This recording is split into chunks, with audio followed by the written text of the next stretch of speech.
Elissa Sangster, welcome to the conversation today. Thank you, John. Glad to be here. It's a pleasure to be with you. You're joining us from Texas. I'm south of Salt Lake City in Utah.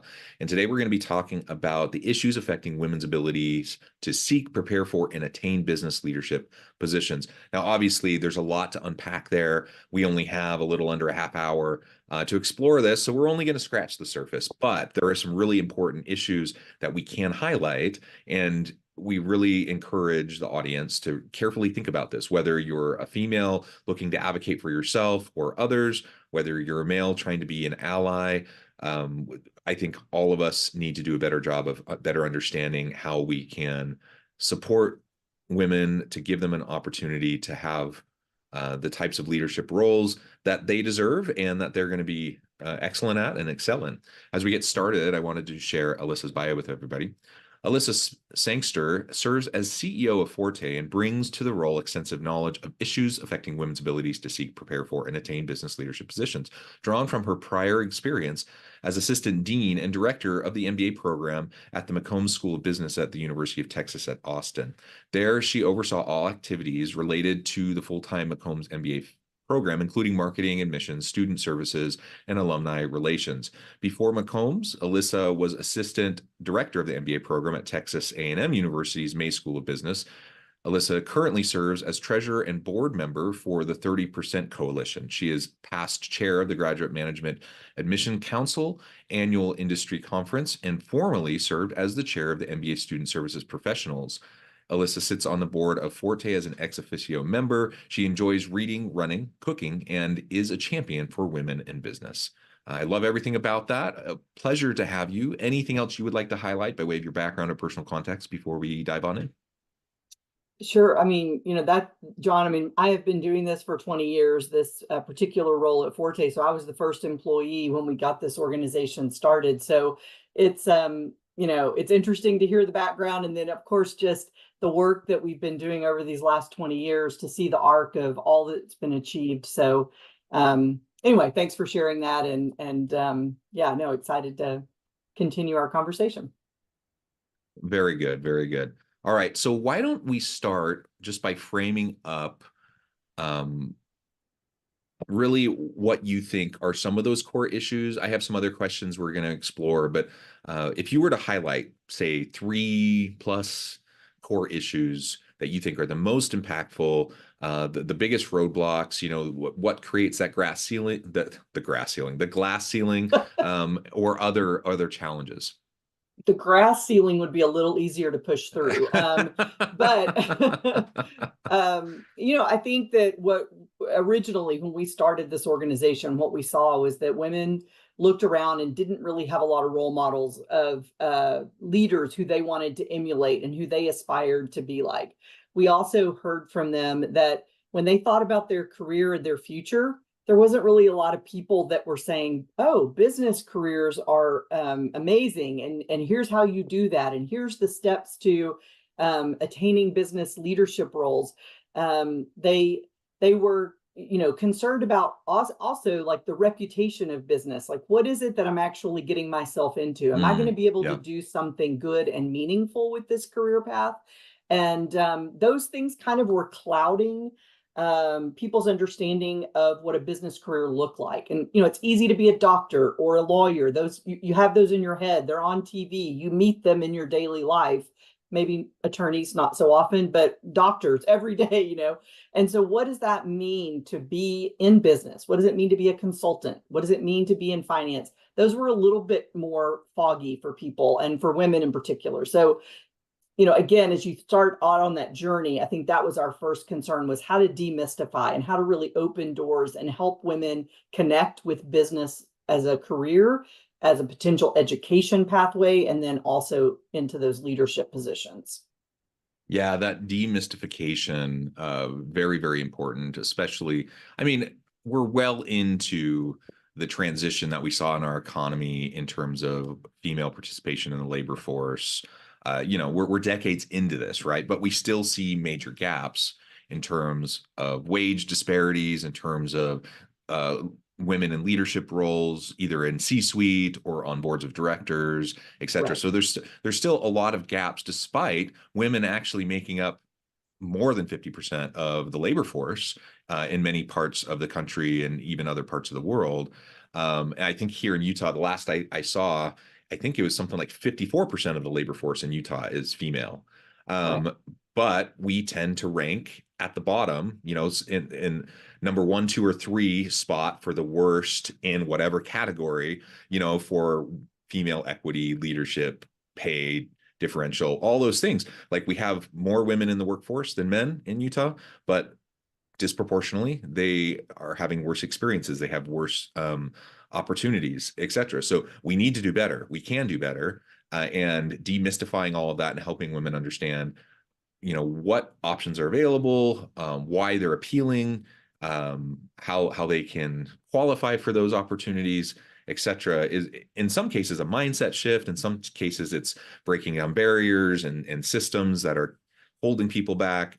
There's a variety of reasons, right? But Right. ultimately, that demystification, I think, is really going to help start with that initial mindset shift.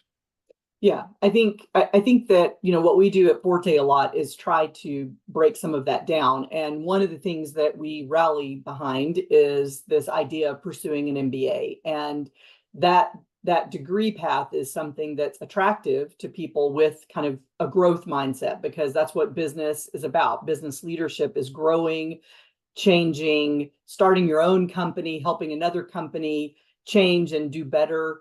And I think that women going through that program, it also leaves you on the back end of the MBA with a feeling of confidence, a feeling that you can change things, that you're equipped and ready to go out and meet those challenges and make a difference in the world. And I think encouraging more women to get that MBA degree has been a part of our work over the last 20 years. And we've seen those numbers go. When we first started, about 25% of MBA enrollments were women. Now we're at 42%, and we're seeing many of our MBA programs. These are the top, MBA programs around the world. They're hitting 45%, 50%. Mm-hmm. That's a big milestone. We like to celebrate that. But to your point, it hasn't solved all the problems up the pike, which are C-suite, women on boards, senior leadership. We're seeing those improve. The numbers, Yeah. for the most part, the trajectory is positive, but there's still work that companies can do to make equitable work more attainable for everyone. Yeah, and maybe a piece of this, just to highlight, is the impact of the pandemic. You probably know more details about this than I do, but I remember reading some reports, maybe a couple years ago, 2022-ish, that we're starting to look at the impacts of the pandemic on women in the labor force, women in leadership. And the general consensus seemed to be that the pandemic had pushed back the dial, a generation. So all the gains we had made, we lost quite a bit of those gains during the pandemic, because women disproportionately were, doing more childcare, Childcare, elder yeah. care, leaving work to be able to do those things, schooling their kids at home during the pandemic, etc. Disproportionately, that fell on women and moms, and that set them back, right? Sure. Any thoughts on that? Yeah, I mean, I think we saw for sure there was a blip where that was absolutely the case. And I do think women felt the brunt of some of those responsibilities during the pandemic. Um, I think where we ended, though, if we've ended, I think we're coming back out of how Mm-hmm. does flexible work now impact that same population? And are we seeing benefits there for both men and women in terms of flexibility, remote work? Companies radically changed their position on flexible work. I mean, radically. And it took the pandemic to do that. We would have wanted this 10, 15 years ago, but there was no impetus for companies to actually make change. And the workers had to have the power in that scenario for it to really play out the way it did. And it didn't hurt that the pandemic had a lot of influence as well. But I think, we're coming back, and you're seeing things in the press where people are calling people back to office. Yeah. Um, I guess before I go there, though, I will say, like in the pandemic, I do think that depending on how you uh, break out the workforce, certain women were probably more impacted, especially if they had um, customer focused roles or customer facing roles, or they were in a Yeah. service industry where they had to be somewhere physical. I think that group probably was more heavily impacted than maybe what we work with. The population we work with is more the knowledge economy and the people who are able to easily remote work and still get their work done every day, and maybe have someone in the background that's a little irritating, but that they were able to continue to get their work done and show Yeah. up and be paid. So there's kind of, depending on how you're looking at it, I think that's an important factor. And as we return to work, I think certain industries are going to push for that. I still think you're going to see more comfort with flexible work arrangements, no matter if it's a one-off or half your workforce is doing it. I think companies, that mindset shift at a company at the corporate level took place, and it's good for all workers, both men and women, I think. Yeah. I mean, ultimately, I agree. I think for all the downsides to the pandemic, and there were many, one of the positives was it disrupted organizations in hard ways, but also really positive ways. Like it Right. pushed us to challenge assumptions. It pushed us to embrace and lean into technologies that people had been resistant to. Yes. Work design evolved. Remote work, hybrid work, all those things evolved. So that's a really interesting way of thinking about the impact of the pandemic on women in the workforce. Because on the one hand, I saw lots of reports on how the pandemic set them back a generation. On the other hand, you're right. It catapulted us forward in terms of the adoption of technologies and the comfort level with remote work. And so, for at Right. least for women in the knowledge economy, what I'm hearing you say is, for at least for women in the knowledge economy, that despite some setbacks, there's also some catapulting forward in providing more flexible opportunities that will ultimately benefit them more moving into the future. Is that kind of what I'm hearing? It is, and I think the other thing that is maybe the undercurrent is kind of like the move out to the country, or the people who Mm, who left the cities for more suburban areas or more rural areas. I think you also saw a lot of reflection and contemplation about, what is it I really want to achieve in life, and what do I want to hang my hat on in terms of success? What's important to me as a leader? And I think a lot of people took the pandemic as an opportunity to really explore something new and different and start their own business. They realized, this is just not what I'm really excited about doing. I want to do something I'm passionate about, something that really piques my interest, something that I can be in control of. Maybe the lack of mhm. control in the pandemic made them say, I'm looking for something that is going to be truly my mark left behind on this world. And I'm going to get started now because I've had this push of the whole world shifting and changing, and I'm going to make something out of that. And I think women heard that siren call, and I don't have a data point of 20% exited the workforce and now own their own business, but Yeah, I yeah. just heard anecdotally a lot of stories along that line. Yeah, which again, it's not for everyone, and we're not suggesting for women to be empowered they have to like leave the corporate No, world and start their own business, absolutely right? Like true. every No, no. everyone's situation is different, but it is great that there has been more of a realization and acknowledgement of the range of opportunities Exactly. that people have had, and I think that's fantastic. So whether you decided to stay at the place you had worked, whether you switched jobs to a different company, whether you had decided to hang your own shingle and do your own thing and start your own business.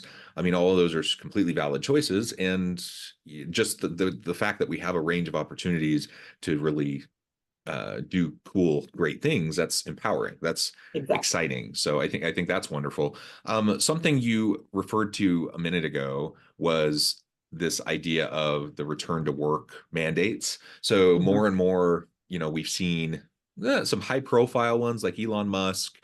He was one of the first to start doing it, and that got a lot of press. But over time, more and more organizations have started to push those return to office mandates. And one of the biggest drawbacks that I've heard people identify based on those is how it disproportionately negatively impacts women um, who disproportionately benefit from flexible work arrangements because of things like childcare, elder care. We know women tend to take on more home responsibilities generally in terms of cooking, cleaning, all those kind of gendered social norms from the past, even though society has changed a lot since like the 50s and 60s and the Leave It to Beaver world, True. like we know that disproportionately women still take on more of those tasks, right? In the average household. And so for all those reasons, remote work continues to be a really powerful mechanism to give women opportunity to level the playing field. And when there are these return to office mandates, regardless of the reason, regardless of the necessity, we could debate that all day long, whether they're good or bad or if they're necessary, whatever. But like, if they're there, one thing we have to acknowledge is that, yes, it's going to have, a disproportionate impact on our female workers. And that's something I think organizations and leaders need to wrestle with. So if they really think that a return to office mandate is necessary, be ready to articulate that. Be ready to explain what those reasons are. I don't think workers generally are completely opposed to working in the office. No. I have a job where I can work. I tend to be in the office every day, but I do have tons of flexibility and I can be remote. I end up being more hybrid by choice. But the reality is, we're just in a different age. People tasted the sweet fruit of flexibility and they don't want to give that up. Exactly. Well, I think there's, two things there. One, companies should be prepared for the conversations that return to work is going to require. And your high performers, I'm pretty sure you still want to keep those high performers, whether or not they ask for a little bit of flexibility in their work week. If they refuse to come into the office, that's a different story. But you want to think about how are you keeping those high performers and what level of flexibility, whether it's remote work or it's a couple of hours here and there, how are you going to structure that and how are you going to approve that? Because it's still going to be important. And I do believe the pandemic just prepared us for the generation that's coming in. You dated us by mentioning Leave It to Beaver, but there's a whole lot of people who have no idea what that is.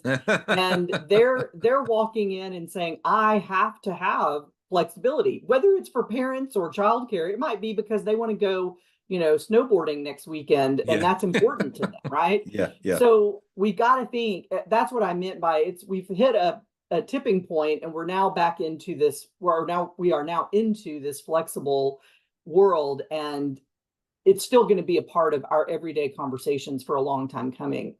You also mentioned work at home and allies. We introduced at the beginning of the call of this podcast, like, what is it that allies can do? And that's one of the things, is to really think about how is that responsibility structured in your home? How is it that your significant other takes on these roles, and what are you doing? And really having those very open, transparent conversations, because that will do more for changing the way we approach work and the pressures that are on each of us in our business life compared to our home life. So encourage those conversations. Yeah, excellent point. Something else you've referred to, with kind of the moving out of the city, going to the rural areas, the farms, that's certainly something that we saw, especially in really dense places. Like, I can't tell you how many people I talked to during the pandemic who like lived in the Bay Area, Silicon Valley, who are like, nah, I'm done. And they move 3 hours away. So if they have to go to the office for whatever reason, they can do it.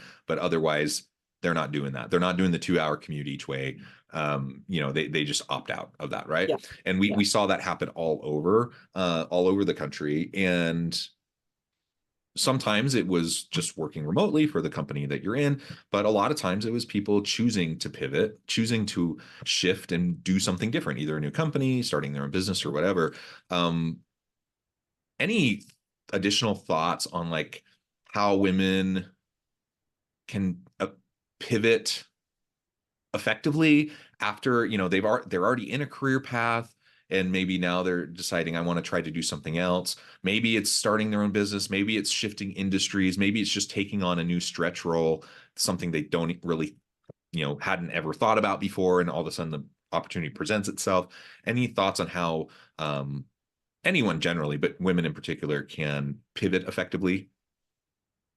Yeah, it's an interesting scenario, I guess, and a concern that you find yourselves in is just how to get unstuck, I guess, from whatever place you may find yourself in. And I think that there's a couple of things to maybe create fertile ground so that you don't find yourself stuck in a situation like that. And I think there's the investing in yourself. So making sure you're thinking about professional development and how can you be prepared for that pivot. So you're getting the skills and the mindset that you need in order to make those pivots more Mm.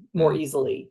I think So if education. I can Yeah, chime in, so what yeah, I'm hearing you say is, rather than waiting for maybe a new opportunity to come to you and then thinking, oh, I need to like go back to school, or I need to get a new certificate, or I need to, reskill, upskill in some way. right, What I'm hearing you say is it sounds more like we should be more proactive in, lifelong learners, reskilling, upskilling on a regular basis.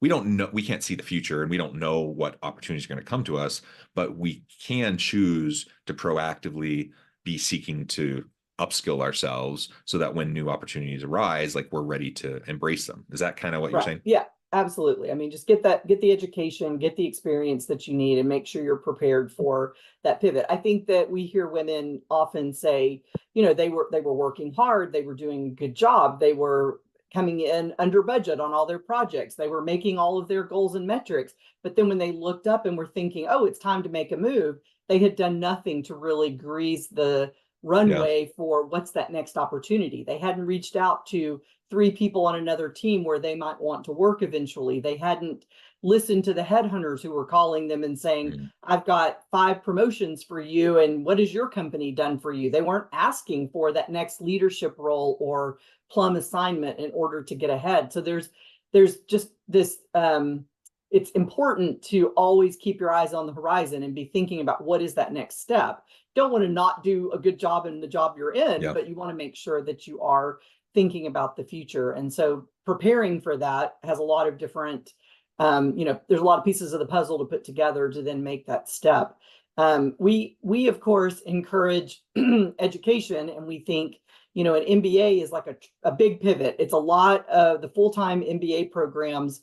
90% of the students that go into those programs and come out, they leave their functional area, they leave their industry, they increase their salary, and they open up a completely different pathway of business leadership opportunities by going through that.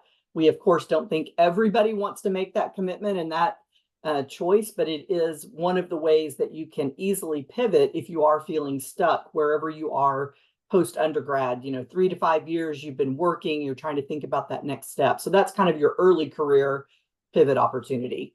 And then I think we were just kind of talking about more senior, what it is you have to do in order to continue to go up the ladder and get those new opportunities.